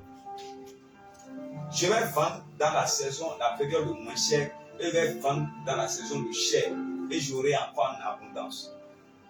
Mais c'est une affaire de mentalité. C'est une affaire de compréhension. C'est pour cela que je vous ai dit que l'église, ce n'est pas seulement là-bas. Moi, j'ai fini par comprendre que le domaine que Dieu m'a donné, mon domaine phare là, c'est là. Il m'a dit c'est là. Il m'a dit que je t'ai envoyé pour faire prospérer mon peuple. C'est pour enseigner sur la prospérité dans toutes ses dimensions. C'est mon domaine. Et je vous dis, mes amis, je vous dis, écoutez-moi très tôt, ça va vous délivrer. Dans tout ce qui vient dans ta main, il y a la nourriture. Il y a encore d'autres choses. Quand tu ne sais pas ça, ok. Quel point? Le 6e point. Ceux qui sèment continuellement. Ceux qui sèment continuellement. Ceux qui sèment continuellement. Je parle de la semence, ceux qui sèment continuellement. Là, 2 Corinthiens chapitre 9. 2 Corinthiens chapitre 9, versets 10 à 11. Il dit que celui qui fournit la semence au semeur et du pain pour sa nourriture vous fournissent et vous multiplient la semence. Quelqu'un me dit amen bien. Amen. Ainsi, vous serez enrichis à tout point de vue. Ça, vous savez, c'est ce qu'on appelle briser la saison du manque. Les amis, c'est ce qu'on appelle briser la saison du manque. Vous serez enrichis à tout point de vue pour toutes sortes d'actes de générosité qui, par notre intermédiaire, feront monter des prières de reconnaissance vers Dieu. Je vais vous dire quelque chose. Il y a des enfants de Dieu, eux, ils s'aiment, c'est-à-dire quand ils veulent. Ils s'aiment quand ils sont contents. Quand ils ne sont pas contents, ils ne s'aiment pas. Qui vous a dit ça? Si tu veux briser le manque, tu dois semer continuellement. Quand tu commences par, quand tu décides de devenir semeur, tu ne manqueras jamais de la semence. On dit que celui qui fournit la semence au semeur, ça veut dire que le jour où tu décides de devenir semeur, tu auras un fournisseur. Écoutez-moi bien, je suis en train de parler des choses vraies, spirituelles, tangibles, touchables. Ce n'est pas de la théorie. Tout ce que j'enseigne maintenant, ce n'est pas de la théorie. C'est des choses pratico-pratiques. On dit que celui qui fournit la semence au semeur, donc à chaque fois que tu t'engages à devenir un semeur, tu ne manqueras jamais de la semence. Mais maintenant, il va loin et dit que ce n'est pas de la semence que tu ne vas pas manquer. Tu ne manqueras pas de la nourriture. Et il ne sait pas t'arrêter là. Il dit encore que tu seras enrichi. Quelqu'un qui est enrichi, est-ce qu'il manque de quelque chose? Il ne manque de rien. Mais pour arriver à cette étape, il faut être un semeur infatigable. Il faut être un semeur infatigable. Mes amis, semez. Faites des semences. Faites des semences. Celui qui fait la semence appelle la pluie. Celui qui fait la semence appelle la récolte. Tu ne vas jamais voir un homme sortir semer s'il ne croit pas en la pluie. Quand tu es en train de semer, c'est un acte de foi. Semer, c'est croire que la pluie va tomber. Semer, c'est croire à la récolte. Et la Bible déclare que quand tu agis par la foi, tu auras toujours les résultats. Quand tu agis par la foi, tu auras toujours les résultats. Donc, je veux dire à un enfant de Dieu, celui qui essaie de te dire que semer, c'est se ruiner, c'est parce qu'il n'a pas compris. La semence est le chemin le plus rapide vers la prospérité. La semence est le chemin le plus rapide vers ce que j'appelle le fait de briser les manques, mes amis. Il fournit la semence au semeur. Donc, je disais tout à l'heure, dans ce qui vient d'entamer, se trouve aussi la semence. Il y a la nourriture, il y a la semence. Quand tu manges tout, tu vas souffrir. Tu manges tout, tu vas souffrir. Dégagez toujours la semence. Dégagez toujours la semence. Ayez du plaisir à semer. Ayez de la joie à semer. Parce que celui qui sème provoque la pluie et attend la récolte. Celui qui sème provoque la récolte. Vous savez, j'ai l'habitude de dire, si la saison dans laquelle tu es ne te plaît pas, change la semence. Parce que quand tu changes ta semence, ça veut dire que tu appelles un autre type de récolte. Quand tu changes la semence, tu appelles un autre type de récolte. J'aimerais dire à quelqu'un, j'ai écouté un témoignage cette semaine. Il y a une dame qui allait à l'église, elle voulait faire son offrande. Et son père spirituel lui dit, augmente ton offrande. Son père spirituel lui dit, augmente ton offrande. Elle a dit, lorsque son père spirituel lui a dit ça, elle était vraiment, elle s'est dit, le temps n'est pas bon, lui il apparaît encore, il dit que d'augmenter l'offrande. Comment on va augmenter l'offrande? Elle a dit qu'elle était meurtrie dans son cœur, elle était dépassée. Mais bon, finalement, elle a pris, elle a augmenté. La semaine qui a suivi, quand elle est repartie au service, promotion. La semence a appelé la récolte de la promotion. Mes amis, j'aimerais vous dire quelque chose. Il y a des semences qui vont provoquer la protection de tes enfants. Il y a des semences qui vont provoquer la préservation. Il y a des semences qui vont provoquer ce que j'appelle le secours divin.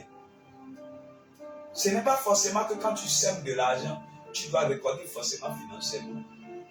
On dit que tu seras enrichi. Enrichi. La santé, c'est une richesse. La santé, c'est une richesse. Amen. Amen. La longévité, c'est une richesse. Les connexions, ce sont des richesses. J'aimerais dire à quelqu'un cet après-midi, deviens un semeur. Amen. Deviens un semeur. Amen. Deviens un semeur. Amen. Deviens un semeur. Amen. Deviens un semeur. Amen. Quel est le point? 7e point. Ceux qui vivent constamment dans le sacrifice. Ceux qui vivent constamment dans le sacrifice. Philippiens 4, verset 18 à 19. Philippiens chapitre 4, verset 18 à 19. Il dit, j'ai tout reçu et je suis dans l'abondance. J'ai été comblé en recevant d'Épaphrodite ce que vous m'avez envoyé comme un parfum de bonne odeur. Un sacrifice que Dieu accepte et qui lui est agréable. Et mon Dieu pourvoira à tous vos besoins selon sa richesse, avec gloire en Jésus-Christ. Amen. Amen. Ce n'est pas fini. Genèse chapitre 22, verset 8. Genèse chapitre 22, verset 8. Abraham répondit, mon fils, Dieu pourvoira lui-même à l'agneau pour l'holocauste. Et ils continuaient à marcher tous les deux ensemble. Verset 12 à 14. L'ange dit, qu'est-ce qu'il a dit tout à l'heure? Il a dit, Dieu pourvoira pour l'holocauste. Ils étaient en train d'aller faire le sacrifice. Et il a dit, Dieu pourvoira pour l'holocauste. Ils étaient en train d'aller faire quoi? Ils étaient en train d'aller faire quoi? Et il a dit, Dieu pourvoira pour l'holocauste. Amen. Amen. L'ange dit, ne porte pas la main sur l'enfant et ne fais rien, ne lui fais rien, car je sais maintenant que tu crains Dieu et que tu ne m'as pas refusé ton fils unique. Abraham leva les yeux et vit derrière lui un bélier retenu par les cornes dans un buisson. Il alla prendre le bélier et l'offrit en holocauste à la place de son fils. Abraham donna à cet endroit le nom de Yahweh Jireh. C'est pourquoi l'on dit aujourd'hui à la montagne, il sera pourvu. Quelqu'un dit Amen. Amen. Alléluia. Amen. Est-ce que vous me suivez maintenant? Yes. Lorsque Abraham a répondu à l'appel du sacrifice, Dieu a pourvu. Lorsque les Philippiens ont répondu à l'appel du sacrifice, Dieu a pourvu. Vous devez comprendre que lorsque vous vivez constamment une vie de sacrifice, vous appelez la provision. Un homme qui vit dans le sacrifice ne manque pas. I tell you the truth. Lorsque vous vivez une vie de sacrifice, lorsque vous appelez à sacrifier, la Bible dit ceux qui sèment avec l'âme reviennent avec des cris dans l'église. Il dit l'Éternel pourvoira à quoi? À tous vos besoins. Abraham avait besoin d'un bélier, mais il a eu sur l'autel du sacrifice. Je veux encourager un homme, je veux encourager une femme à vivre le sacrifice.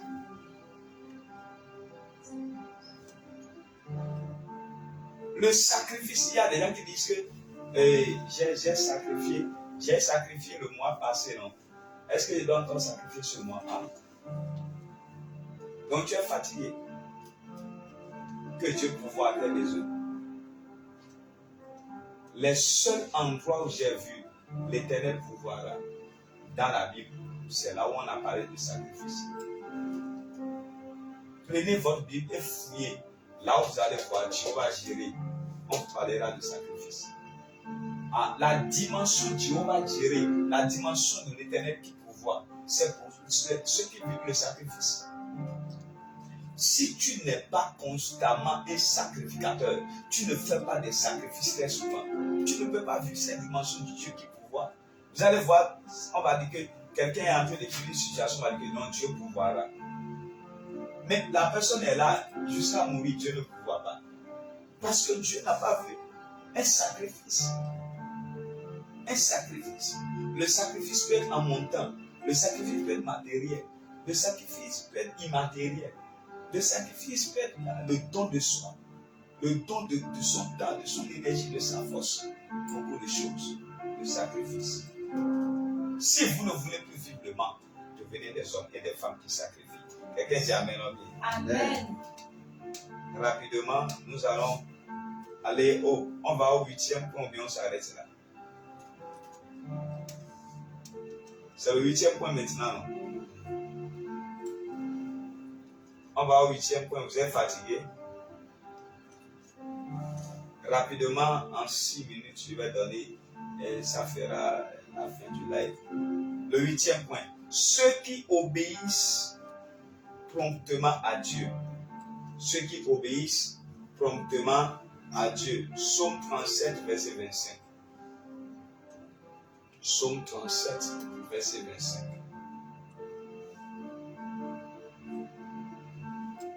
Psaume 37, verset 25. Je vais lire ça dans la version Parole de vie.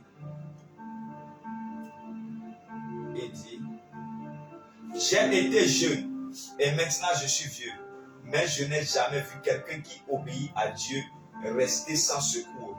Et je n'ai jamais vu ses enfants mendier leur nourriture. Vous allez voir dans la version Louis II, le psaume 37, verset 25, ou bien verset 25, psaume 37, verset 25. Ça dit quoi? J'ai été jeune, j'ai vieilli, et je n'ai jamais vu le juste être abandonné, ni ses descendants mendier leur pain. Donc, en fait, le juste dont on parle ici, on parle de quelqu'un qui obéit promptement à Dieu, quelqu'un qui pratique la justice de Dieu, quelqu'un qui pratique la parole de Dieu. Est-ce que vous voyez? Donc, vous allez voir, la Bible dit que David parlait, dit, je n'ai jamais vu cet homme-là manquer de quelque chose, ni sa postérité mendier son bien. Lorsque vous refusez d'obéir à Dieu, vous abonnez au manque. Là où la désobéissance est enracinée, le manque est présent. Là où la désobéissance à Dieu est en train de battre le plein, le manque ne manque jamais. Le manque est toujours au rendez-vous. Regardez la vie d'un homme ou d'une femme désobéissante à Dieu. Vous allez trouver que le manque est au rendez-vous dans sa vie. Il manquera toujours. C'est-à-dire, il vivra le manque. Dans un domaine, dans 2, 3, 4 domaines de sa vie, il y aura un manque criard que vous allez observer. Donc, l'obéissance à Dieu précipite ce que j'appelle le secours divin. Lorsque vous obéissez à Dieu, le secours de Dieu est présent. Et Dieu vous secoue à tous les niveaux, à tous les plans de votre vie. Vous êtes secouru. Vous êtes secouru. Dieu pourvoit. Et vous ne manquez absolument de rien.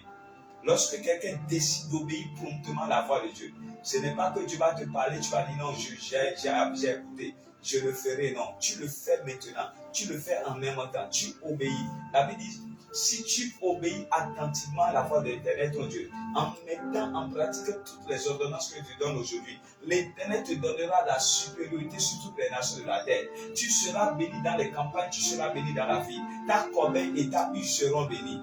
Je te donnerai à la bénédiction de te poursuivre dans toutes tes voies. Tu seras toujours en haut et jamais en bas. Tu seras toujours la tête et jamais la queue. Tout ça là, c'est par rapport à celui qui obéit. Celui qui obéit, regardez, il ne peut pas manquer. Celui qu'on a dit que la bénédiction va le poursuivre dans toutes ses voies, il va manquer de quoi? On dit que ses ennemis viendront par un seul chemin. Les ennemis qui m'ont détruit sa bénédiction viendront par un seul chemin, mais ils s'enfuiront par sept chemins. Cela veut dire que dans la vie de quelqu'un qui est béni, de quelqu'un qui obéit à la voix de Dieu, qui obéit attentivement à la voix de Dieu, la bénédiction ne manque pas. C'est-à-dire, il prospère, il avance dans tout ce qu'il fait. May God bless you in the mighty name of Jesus Christ. Le 9e point, ou bien le 10e point. Et, vous êtes sûr?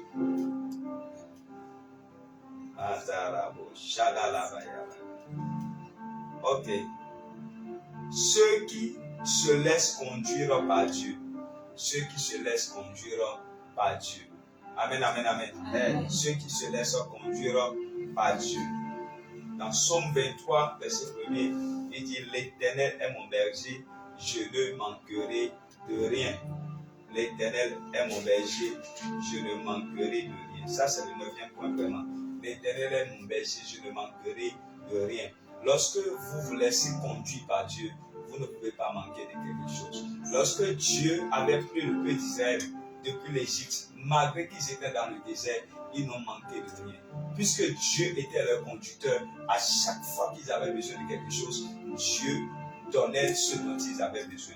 Même si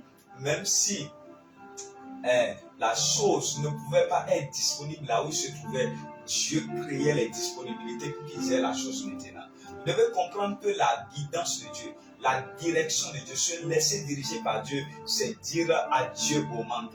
Tout homme et toute femme qui laisse Dieu devenir le berger de sa vie, le dirigeant de sa vie, qui dit Seigneur, je m'abandonne entre tes mains, je me laisse entre tes mains, conduis-moi, guide-moi, amène-moi là où tu veux. C'est quelqu'un qui, même dans le désert, trouvera le croissant et mangera. Même dans le désert, aura la viande pour manger. Même dans le désert, il aura l'eau pour boire. J'aimerais dire à quelqu'un cet après-midi, ta vie est en train de tourner en rond. Tu es en train de vivre le manque et la désolation parce que tu n'as pas laissé l'Éternel être ton berger. Parce que tu veux toujours discuter avec lui. Il dit allons à droite, toi tu dis allons à gauche. Il dit allons à gauche, tu dis allons à droite. Tu ne veux pas le laisser être le maître de ta vie. J'aimerais dire à quelqu'un cet après-midi, si tu pouvais laisser seulement l'Éternel être le Dieu de ta vie, être celui qui te conduit, être celui qui te dirige, ta vie ne serait plus à ce niveau et à cette dimension. Quand Dieu devient le berger de ta vie, même dans le désert, tu as toujours de la nourriture.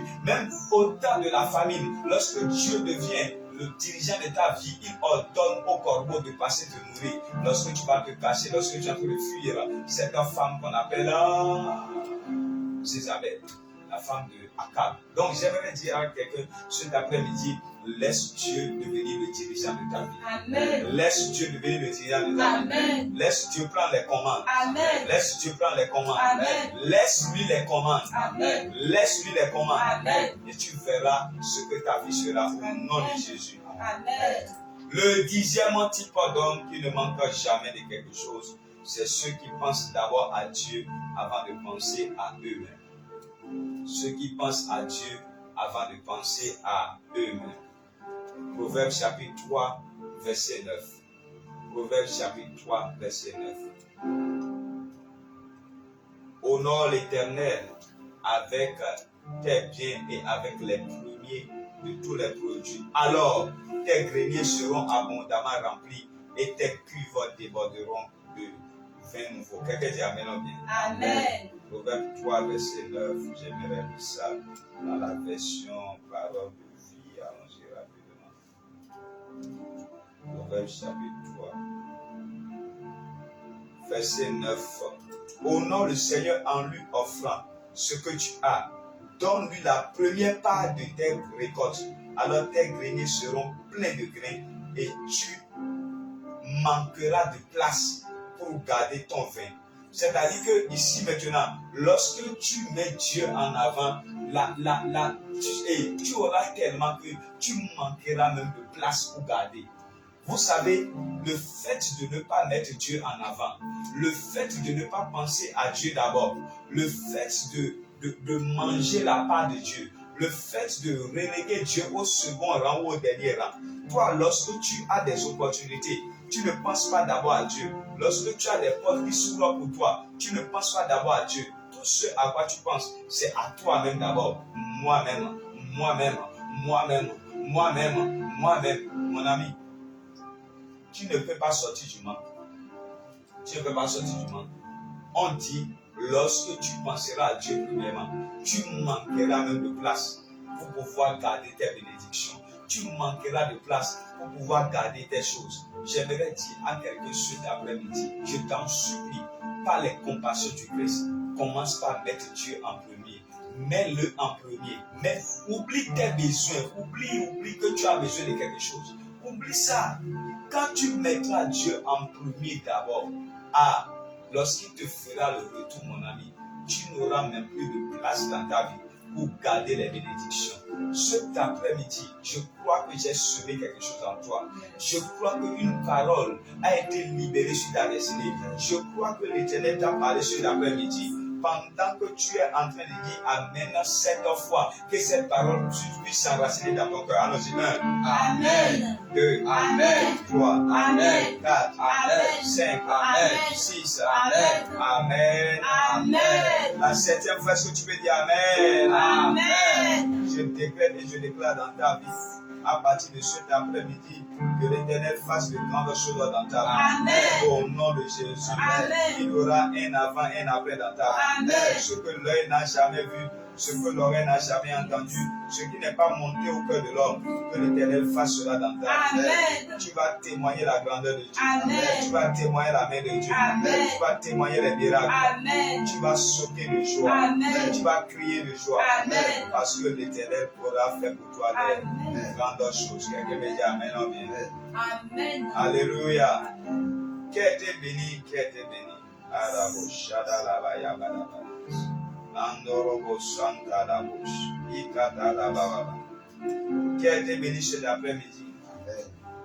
Alors, je vais prier pour vous et là, nous allons passer au moment des offrandes et des semences. Je vais prier pour vous d'abord pendant que nous sommes en train de donner maintenant les numéros sur lesquels vous pouvez vous connecter par rapport à ce que vous avez reçu cet après-midi.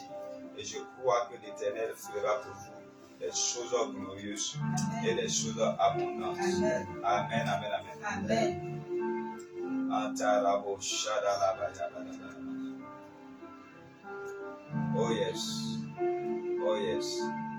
Oh yes. Andorobo, Shadalabaya. Jesus Christ. Lève tes deux mains vers le ciel, là où tu es maintenant. Je décrète et je déclare dans ta vie cet après-midi. Pendant que tu as tes mains levées, que le Seigneur, l'Éternel Dieu te visite au nom de Jésus. Amen. Je décrète et je déclare dans le nom de Jésus. Tout ce qui te résistait depuis des années, tout ce qui te résistait depuis des semaines et des mois, je décrète et je déclare que l'Éternel te libère au nom de Jésus. Amen. Que Dieu te libère au nom de Amen. Jésus. Je déclare dans la vie de quelqu'un, toi qui n'as pas de la discipline, toi qui n'as pas de la discipline, tu es indiscipliné, tu n'arrives jamais à pouvoir respecter les principes et tu es toujours là à tourner en rond, à tourner de gauche, à tourner de droite. Je décrète et je déclare que Dieu te donne la discipline. Amen. Que Dieu te donne la discipline. Amen. Que Dieu te donne la discipline. Amen. Qu'il te donne. Amen. Qu'il te donne. Amen. Qu'il te donne. Amen. Qu'il te donne. Amen. Qu'il te donne. Amen. Qu'il te donne. Amen. Qu'il te donne. Amen. Qu'il te donne. Amen. Je décrète et je déclare après ce direct que l'Éternel te donne la discipline. Amen. Tu seras discipliné. Amen. Tu seras discipliné. Amen. Tu seras discipliné. Amen. Tu seras discipliné. Amen. Tu seras discipliné. Amen. Après ce direct, tu feras correctement les choses. Amen. Après ce direct, tu feras correctement les choses. Amen. Après ce direct, tu feras correctement les choses. La grâce de Dieu arrivera sur ta vie. Amen. La main de Dieu arrivera sur toi. Amen. Je décrète et je déclare dans le nom de Jésus. Après ce direct, que tu feras les choses comme Dieu veut que tu les fasses. Amen. Et tu seras intensément Amen. béni. Je bénis tes mains. Amen. Je bénis tes mains. Amen. Je bénis tes mains. Amen. Je bénis tes mains. Amen. Je bénis tes mains. Amen. Je bénis tes mains. Je bénis tes mains. Je bénis tes mains. Amen. Je décrète et je déclare que l'œuvre de tes mains soit bénie. Que Amen. l'œuvre de tes mains soit bénie. Amen. Que l'œuvre de tes mains soit bénie. Amen. Je décrète et je déclare, tu n'auras aucune perte au nom de Jésus. Amen. Tu n'auras aucune perte au nom de Jésus. Amen. Tu n'auras aucune perte au nom de Jésus. Amen. Tu n'auras aucune perte au nom de Jésus. Amen. Pendant que tu es connecté cet après-midi, je transfère vers toi l'esprit de la prospérité. Amen. La discipline de la prospérité. Amen. Prospère. Amen. Va de l'avant. Amen. Ne sois pas bloqué. Amen. Va de l'avant. Amen. Que Dieu te donne des idées ingénieuses. Amen. Que Dieu te donne des idées rares. Amen. Que Dieu te donne des idées ingénieuses. Amen. Que Dieu te donne des idées rares. Amen. Je te bénis maintenant. Amen. Et tu es puissamment béni. Amen. Au nom de Jésus, nous avons prié. Amen. Amen. Amen. Et Et amen. Amen. Alors, venu le moment de pouvoir envoyer une semence. Si Dieu vous met à cœur d'envoyer une semence, offrande, dîme, action de grâce, il y a nos numéros qui sont dans les commentaires épinglés. Envoyez-les maintenant, envoyez-les maintenant, envoyez-les maintenant pendant que Dieu est en train de vous bénir. Envoyez-les maintenant pendant que Dieu est en train de vous bénir. Ton amour s'est manifesté quand j'ai crié en toi. Oh, ton amour s'est manifesté quand j'ai crié à toi. En reconnaissant de tous tes bienfaits, me voici Seigneur, pour te donner ma vie entière et tout ce qui est dans moi. N'importe comment tu prends ça comme ça. Tu vas maintenant, oui, tu donnes des semences et des offrandes. Me voici Seigneur, pour te consacrer ma vie entière et tout ce qui est en moi, en reconnaissance pour tous tes bienfaits. Me voici Seigneur, pour te consacrer ma vie entière et ce qui est en moi, en reconnaissance pour tous tes bienfaits. Me voici Seigneur, pour te consacrer ma vie entière et ce qui est en moi. Amen, amen, amen. Que Dieu te bénisse abondamment. Amen.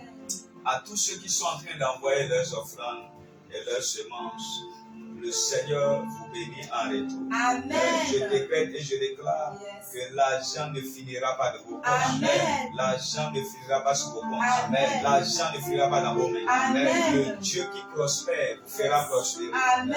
Vous serez dans une onction de prospérité. Amen. Et je décrète et je déclare que vous serez prospère au nom de Jésus. Amen. L'argent ne manquera pas. Amen. L'argent ne manquera pas. Amen. Les ressources ne manqueront pas. Amen. Les connexions ne manqueront pas. Amen. Que mon Dieu vous bénisse. Amen. Que sa grâce soit sur vous. Amen. Que sa main soit sur vous. Amen. Vous pourrez toujours continuer à envoyer des semences, à envoyer des offrandes, même quand nous allons pouvoir nous déconnecter, parce que quelqu'un est en train de m'écrire, prophète, je suis en train. Alors, vous pouvez toujours continuer à envoyer. Quelqu'un demande, est-ce qu'il peut envoyer même après le direct? Même après le direct, le moment n'est pas coupé, c'est le direct qui est coupé. Sinon, les offrandes ne sont pas coupées. Les offrandes sont recevables 24 heures sur 24 heures. Que Dieu vous bénisse abondamment. Amen. J'ai été content de vous voir tellement connectés et je crois que ce que vous avez reçu cet après-midi, vous allez continuer à l'écouter et ce sera pour vous une grande bénédiction. Écoutez et réécoutez. Peut-être en réécoutant, vous allez écouter ce que vous devez écouter, que vous n'avez pas écouté et votre vie sera changée. Portez-vous bien. Nous nous retrouvons tout à l'heure à 0h pour notre direct de nuit. Que Dieu vous protège. Bye bye et à très vite.